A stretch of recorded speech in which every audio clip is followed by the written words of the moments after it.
Prince William has completed his week-long tour of Africa with a visit to Kenya.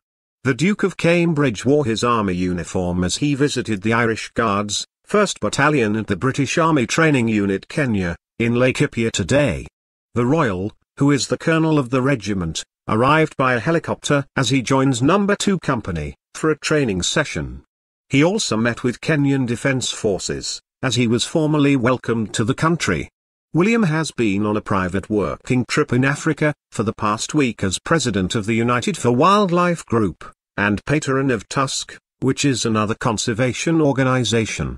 He arrived in Namibia on Monday, where he viewed the work of Save the Rhino in Cunene, before later meeting members of the local community involved, in the Cunene People's Park initiative.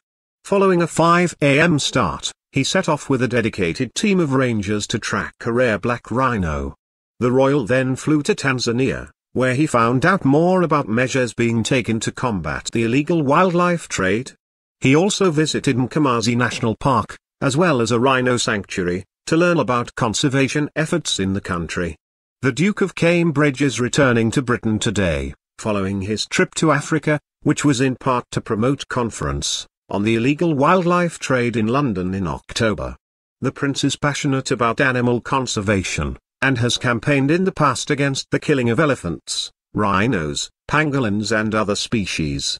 William is also fond of Kenya, where he proposed to the Duchess of Cambridge back in 2010.